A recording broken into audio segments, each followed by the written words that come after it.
I'm just going to put this out there.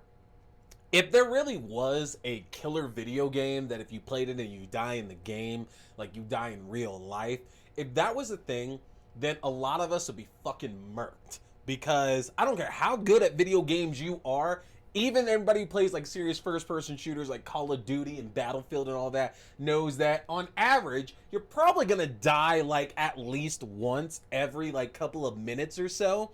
So the idea that you can die from playing a video game, not gonna cut it. So yeah, if that ever happens, you ever come across a cursed video game like we're talking tonight with Stay Alive, stay the hell away from that. I guarantee if I'm not good enough to keep my ass alive in it, neither are you.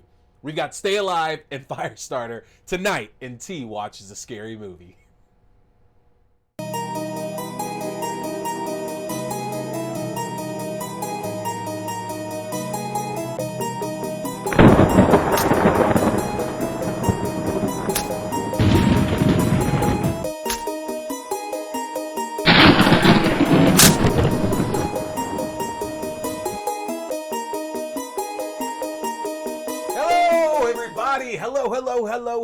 Hello, and welcome to another brand new episodes. I, of course, am T, and we are talking some scary movies. I appreciate everybody tuning in for another brand new episode. Remember, new episodes go up every Wednesday night on all your favorite podcast platforms at 8 p.m. Mountain Standard Time. So, if you just want the audio version, go to your favorite podcast platform, search T, Watch a Scary Movie. You can find us. They go up at 8 p.m.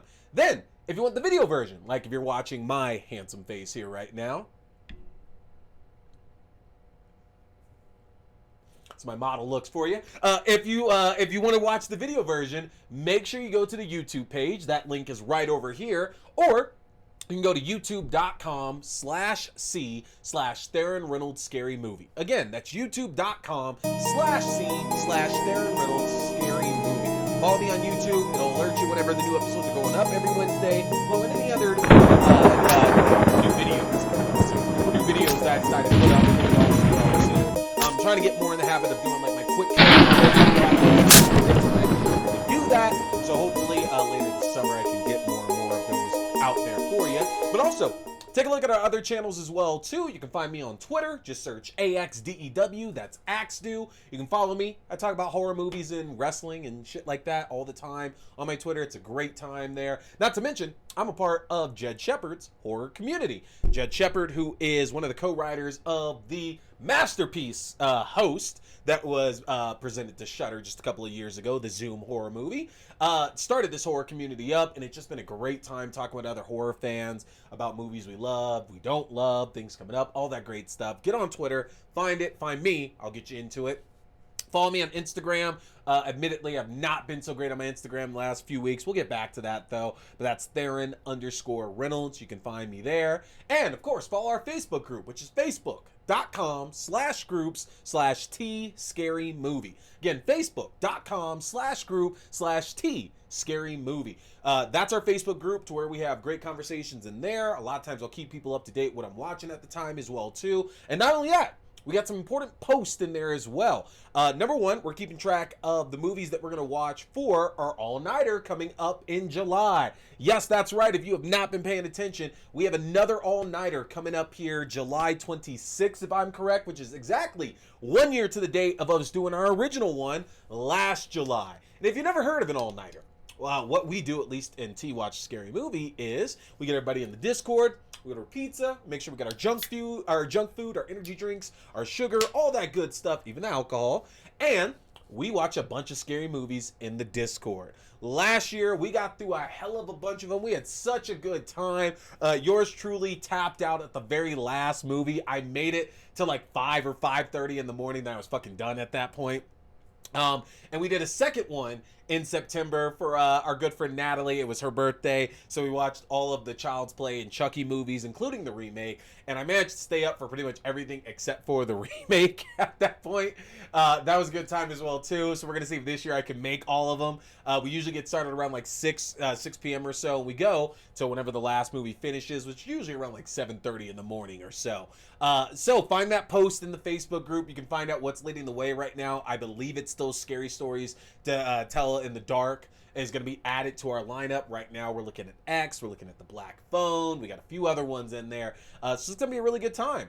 And it's funny because one of the movies that's going into that watch party, at least right now, is Ghostbusters Afterlife. And it was reported yesterday, Sony has officially announced that they are making a follow-up to Ghostbusters Afterlife. That's right, y'all.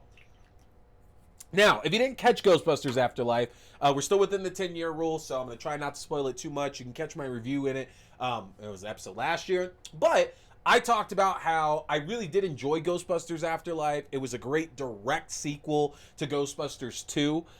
If you haven't seen it, this movie ignores the events of Ghostbusters Answer the Call. Otherwise, the female-led Ghostbusters with Melissa McCarthy and Kirsten Wiig. It ignores that. As of right now, we don't know what will happen in the sequel here, but direct follow-up talking about the daughter and then grandchildren of Egon Spengler and them having to deal again with a old foe that they've dealt with before. And that's all I'm going to say about it. It was a really, really good movie. Not so much in the scary department, and that's okay, because I would think anybody who's my age now, I'm 34 as I'm recording this, who grew up on Ghostbusters, you know, there's bits and pieces over the first two movies that definitely probably scared us, but as a whole, the movie is not that scary of a movie. It's not really supposed to be, and Ghostbusters Afterlife wasn't that either. This movie was very much more a drama. Which makes sense because Jason Reitman's the one that did it, son of Ivan Reitman, who of course did the original Ghostbusters, but Jason Reitman's known for like these great dramas that he's done. And Ghostbusters Afterlife told a really good story, in my opinion, about loss and coping and not having family in your life and things like that. And I thought it was a great, great story. So I wasn't necessarily expecting a follow-up to it. I expected we'd probably get a sequel at some point, but I had no ideas for it. The sequel could go a couple of routes. I think one of the biggest issues is that McKenna Grace, is that her name? Yeah, McKenna Grace, who was our lead of Ghostbusters Afterlife. She's obviously not the age she was when she first, shot the first movie. She's years older at this point there. And while she could still play younger, I'm questioning whether or not they're going to look to go with like an immediate follow-up, which would probably still allow them to use the old Ghostbusters if they wanted to, who aren't really needed that much. Like I think Dan Aykroyd and like Ernie Hudson are needed. I don't know if we need Bill Murray back again on. I'm going to be real about that. Like, Bill Murray doesn't really add anything to it, in my opinion, if Sigourney Weaver's not there. And I do want Sigourney Weaver back, because that was cool as shit. Seeing a spoiler, post-credit scene, Sigourney Weaver and Bill Murray were doing a scene together in Ghostbusters Afterlife. Either way, I digress. I'd love to see Sigourney Weaver back, and if she came back with maybe Oscar, then cool. Bring Bill Murray back. That's fine at that point. But if we're not getting Sigourney Weaver, I'm good without Bill Murray. Dan Aykroyd, if the idea is to follow up with the kids, with a podcast, and McKenna Grace's character, is it Madison? Madison was her character? I can't remember her character's name, and I hate it. Podcast stands out just because it's a standout name. But if we are following up right with these kids again, then it makes sense, in my opinion, that Dan Aykroyd is there as like in the advisor role, kind of helping them learn a lot about ghosts and like the science of being a Ghostbuster and things like that. And it also makes sense that Ernie Hudson could be there to kind of bankroll everything they're going to do. Because one thing that we did learn, and it's not a spoiler from this, is that Winston Zeddemore did really well for himself after Ghostbusters went under. And so he has a lot of money, and so it would make a lot of sense that maybe he's going to fund this new Ghostbusters operation. So we don't know. We have no idea what's coming out about that yet. It's still in the very, very, very early stages. I would honestly be shocked if we saw this movie prior to 2024. I honestly think we're probably looking at Halloween 2024. I think that's probably the right guess, because like unless they're gonna start filming like this summer or this fall, and that's even cutting it close, I can't see a 2023 release. But who knows? Who knows? Crazier things have happened, folks. Scream, we're getting a sequel out literally a year after the original film. So clearly we can get it done. So we'll see what happens with that. But it's time to talk some movies, y'all. So if you have been noticing, I've been trying to go back and forth, and I've been trying to swap around the way I've been doing movies, because it's kind of been a free-for-all up until the last few weeks, the way that I reviewed them. And even if you go back and watch the first set of episodes I did, very, very different the way I'm doing it right now. And I decided that this year, as you've seen the 365 Days of Horror book I have, this year was going to be all about new horror. I had to watch more. It couldn't just be theatrical. Got to hit indie movies, direct video, all that stuff. I got to see more because there's so many gems out there that I've been missing over the last decade or two, that because I typically watch so much more mainstream than anything else, I'm missing out on that. And I can't do it. So what you're going to start to see on this show, at least until the end of August right now, is that every week we're going to change back and forth. One week we're going to have older movies, classics. And by classics, I mean anything prior to 2022. Okay? Anything prior to 2022, even 2021. But we're going to do 1 week where we're looking at classics and 1 week where we're looking at new shit. Okay? And that's the way we're going to go. Last week we did X and Uma. So this week, we are going into some classics. We are talking Stay Alive, the 2006 video game horror hit, and we're also going to be talking the classic Stephen King film, Firestarter, starring Drew Barrymore. So that's what we got this week. Next week, we're going to be back with some new releases there. We have Master and Vicious Fun. So I'm excited to talk about all of those with you. But let's get right into it. We're going to start here with Stay Alive. Now, if you haven't seen Stay Alive before, Stay Alive came at the right time, back in, as I mentioned before, the mid-2000s, 2006 to be precise. And this is the time where we were getting, like The Ring, you watch a VHS, it's cursed, you watch it, you die. We had gotten Fear.com, which I have not watched Fear.com in over a decade at this point. No offense to any of the filmmakers or cast or crew involved. I remember I really enjoyed that movie, when I first saw it, the very first time I saw it in theaters, because I did see Fear.com in theaters. And then I saw it again, I was like, what the fuck was I thinking? This movie is... Oh my God. No. But there was this craze in the 2000s of movies of you do this or you watch this or you play this and you're going to die. And video games were still something to where we didn't have a lot of that yet. There wasn't a lot of movies that were based on video games that could kill you. I know there was a Hellraiser movie, Hellworld, that came out around the same time, maybe a couple of years sooner, or a couple of years sooner than that. Same thing, Pinhead and the Cenobites are in this Hellraiser game that was created. If you die in there, you die in real life. And then of course there's a bunch of video game adaptations that are out there as well too, especially in horror. We had Silent Hill, which before Sonic and Sonic 2 came out, I thought Silent Hill was the best video game adaptation of all time. We had even recently, Werewolves Within, we have the Resident Evil movies, and so on. So there's a lot of horror, horror movies out there that are based around, a video game. But Stay Alive was kind of different because this was kind of, the biggest, mainstream attempt, at least at that time, of... All right, cool. We're going to take this growing craze of gaming, because that really was it. I know it's weird to say gaming became big in the mid 2000s. It was already big, but think about it.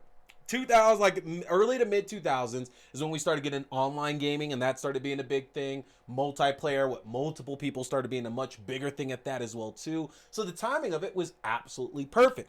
And the story of Stay Alive told the story of Hutch, played by John Foster, who recently had a friend of his who passed away after playing this video game Stay Alive.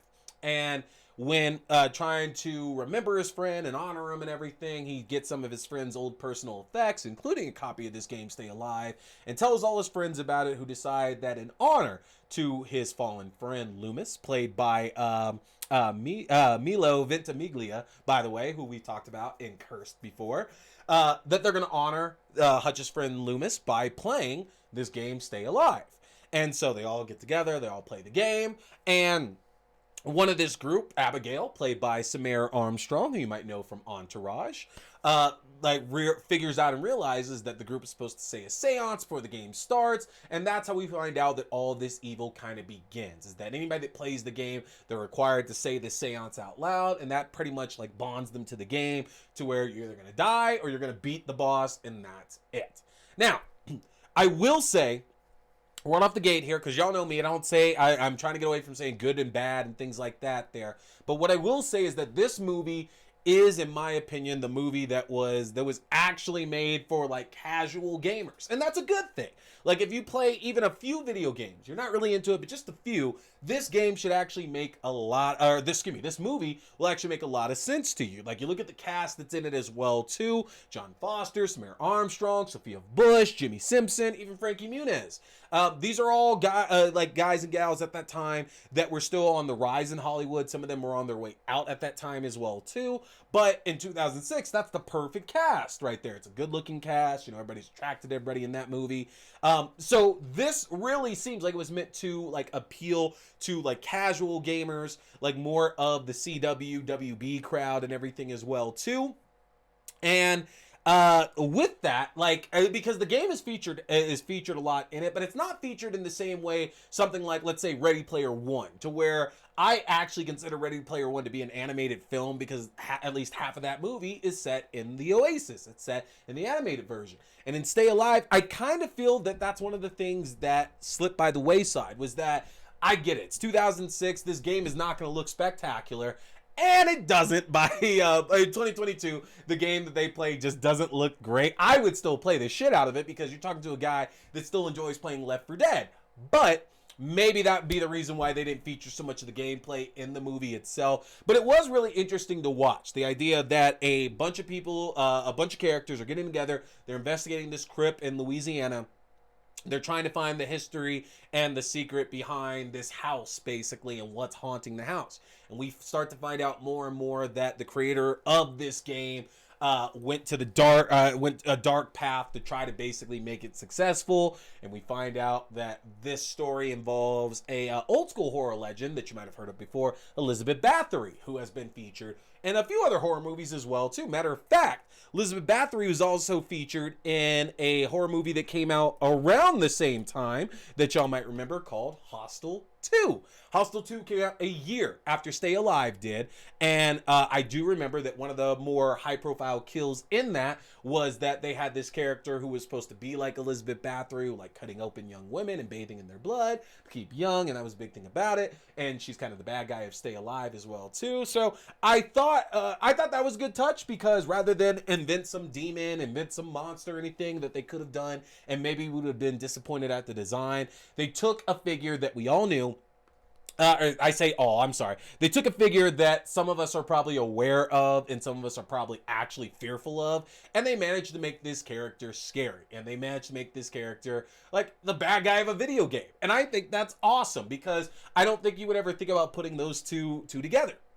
And what else Stay Alive really excels at is that it doesn't really skimp in the gore, to the point to where there's an unrated version of this film as well. But characters get their faces ripped off, characters get their throats slit, you get characters get trampled. Like, this is a very bloody and brutal movie. It's not gory. It's not really that gory in the sense, to compare it to something like Hostel 2, which came out a year later. Hostel 2 is like a 10. Stay Alive is like a strong 5, like a 6, I'd say, which sounds bad. Like, I'm saying people are getting their faces and shit ripped off, and I'm saying it's a 5 or a 6. But I just mean that, like, it's cool.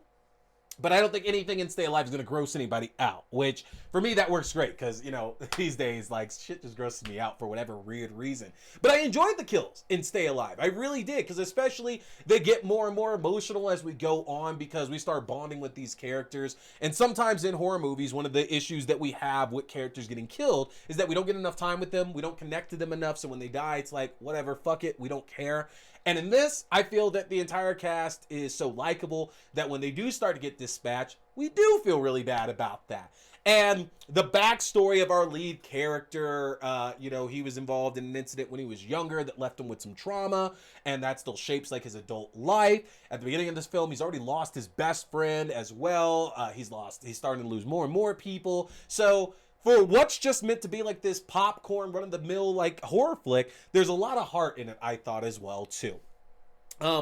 Beyond that, like, there's really not that much deep going in here, honestly. I think the premise is simple enough to where I don't see how people can watch this movie and not have a good time with it. The movie's not long enough to be offensive or bad, in my opinion, honestly.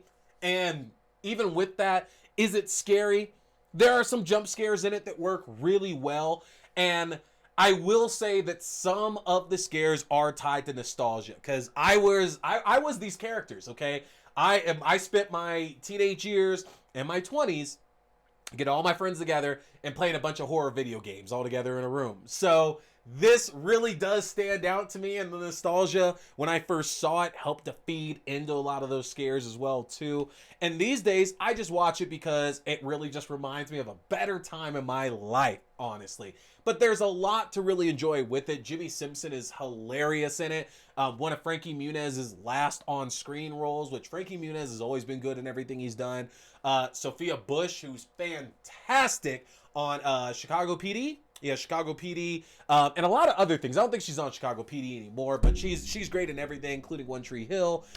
Gets played like a goth role in this, which is so great. She's so good in that. It's a really well done job by the entire cast. I think the biggest downside that we would probably have for this is that even though the villain has some name recognition in there, we don't really get anything with that. We don't get anything from the villain at all. There's no big standoff. There's no monologue. There's no really motivation or anything like that. Like, we're definitely explaining that this is all the result of a curse. That's the reason why this shit is happening, is that the game maker fucked around with something that he shouldn't have, and he basically screwed everybody over with it. And I like that, but the flip of that is that we just don't get anything from our bad guy at all. We get no motivation, nothing to really sell it, and that is a detraction from the movie. Also a detraction that we don't get more scenes in the game. I'm so sorry, but it's so cool. It's so fun to watch them play. They have the one scene, and there's only one. There's multiple times when other characters are playing, but they have the one scene kind of at the beginning of the film where they're all together playing it for the first time. And again, I've already said it, but if you've ever been a gamer in your 20s, in your teenage years, in the last like 15 or 20 years or so, and got to really enjoy like the start of that online movement for consoles and more PC gaming, because I know PCs had online gaming forever, but like the movement really took up in like early to mid 2000s. If you're one of those people, there are some scenes in here that are just gonna make you smile, and including a scene at it's absolutely a GameStop or an EB Games as well too, which takes me back because I worked at a GameStop for a year. Yeah, I did a year at a GameStop as well too. It's like, man, all this shit would get stolen. Like, you can't have controllers out there on racks and shit. You can't do that. It's gonna go out the door. But I did like the fact, and of course we never got it. The film didn't make enough. But the end of this film directly sets up for a sequel, and it kind of sells the idea that like a video game, the goal here might be to defeat the bad guy, but here's the thing about a video game. It restarts when you turn it back on or reset the game at that point, okay? Sure, you beat the bad guy, turn the game off, that's it, they're gone, they're dead, they're out of your hair at that point. But the moment that you turn that system back on and put that game back in, we start from scratch. And we're over the 10-year rule, so I could spoil that there. That is one of the best parts I thought about Stay Alive, is that it makes it very clear these characters have gone through so much. They've had so much loss already at this point. They finally stop everything, and then they don't know it, but we find out as viewers that it's not really over. There's still more to be done. I would love to see a follow-up to Stay Alive. Honestly, I think there is still meat on that bone, especially in the gaming that we're in these days. I think that'd be very, very easy to make a sequel to Stay Alive and kind of craft it around like our 4 versus 1 asymmetrical games they have these days, like Dead by Daylight, like Back 4 Blood, like Left 4 Dead, like the upcoming Evil Dead, the game. I like Friday the 13th. I think that a sequel based on something like that could work so well. Do I think it's in the realm of possibility that we'll get it? Absolutely not. But William Brent Bell, Matthew Peterman, if you can hear me, and even McGee, if you can hear me, who produced it as well too, do it. It's worth it. It's the right time for it as well too. And especially this, let's say this, direct to video is so good for horror right now. It is so good. We don't need an elaborate budget for this at all. Go and find a game developer who could make all this stuff for you on the cheap. Maybe Gunn would be a good idea because, you know, they're making a lot of these games right now anyway. But man, make a sequel to this. I would absolutely love that. But that's Stay Alive, folks. Downside of this is that this film is hard to come by. You really do have to go out and pick the DVD up. It's not available on Blu-ray, and the unrated version is not available on streaming. The unrated version's worth it, y'all. For the few extra minutes that's in there, Angelina Jolie's brother's in it as the developer of the game. You want to pick up the DVD. Grab the DVD, y'all. So, with that, our second film tonight that we're going to be talking is the 1984 classic based on the Stephen King novel Firestarter. Now, this was a first-time watch for me because it's one I've already gone, went past, because I don't know if I've explained it on the show. I've definitely explained it in the Facebook group.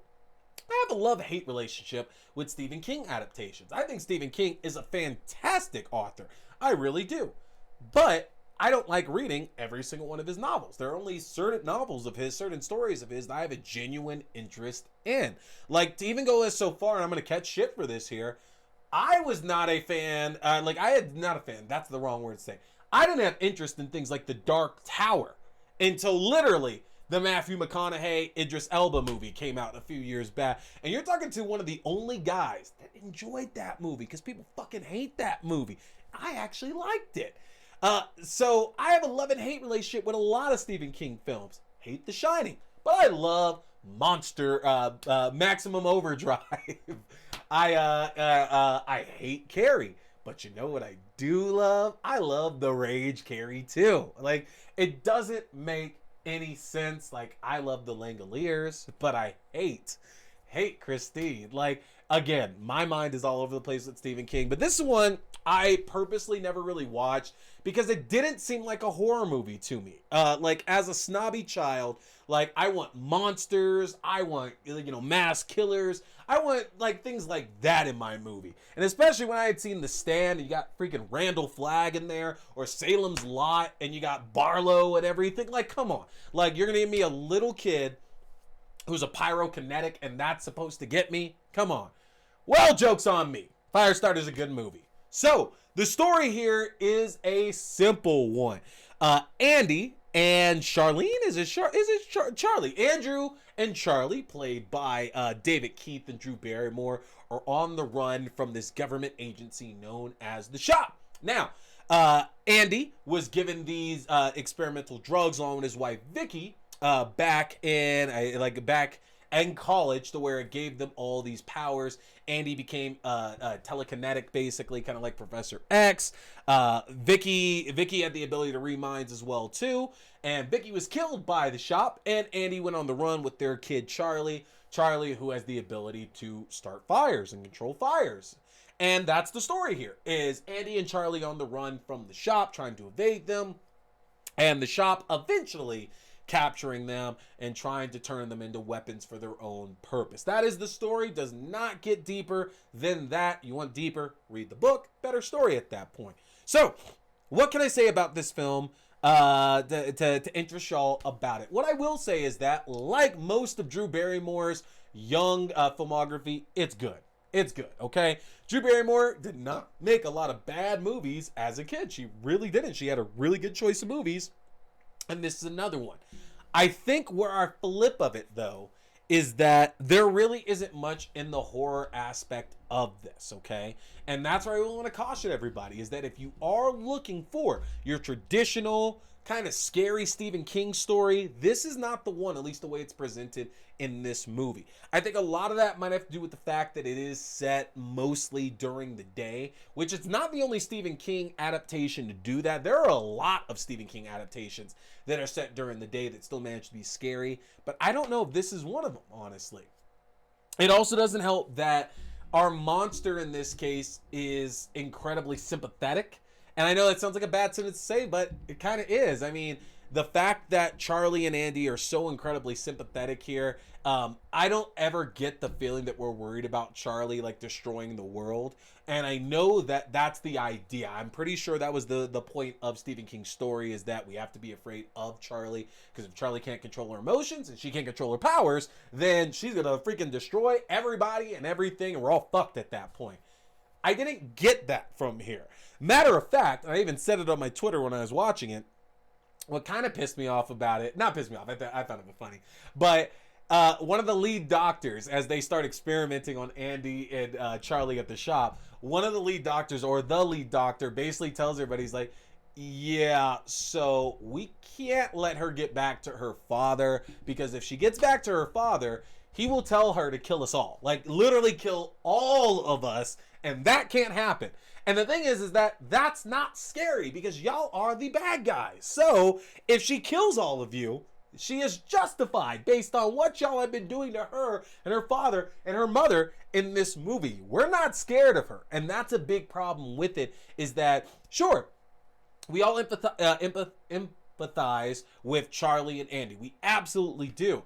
But at no point do I feel we were ever actually scared. Drew Barrymore plays Charlie as so sweet and so innocent.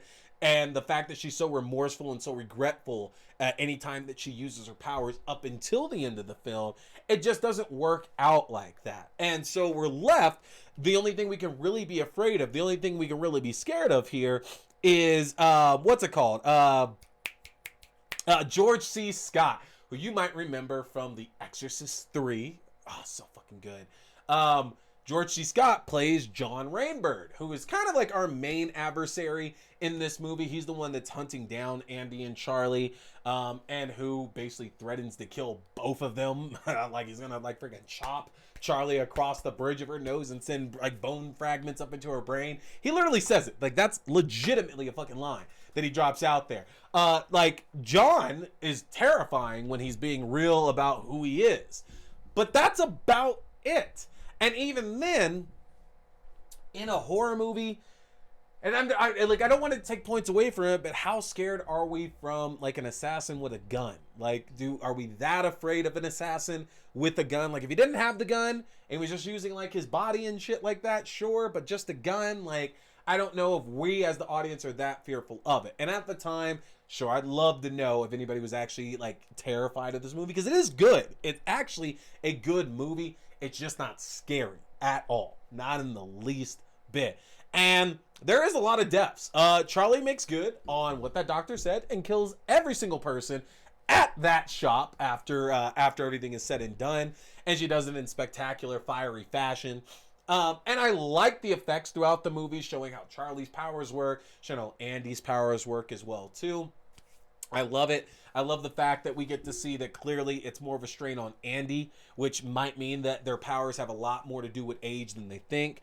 But I thought there was so much to really enjoy about Andy and Charlie's journey. It just wasn't a particularly scary one. And as I've not read the story, I don't know if the actual book translates to be scarier than what the movie ended up being. But I myself didn't find myself fearful really at any point of this at all. I do hope we have the remake coming out here in about 3 or 4 weeks time at this point here with Zac Efron in it.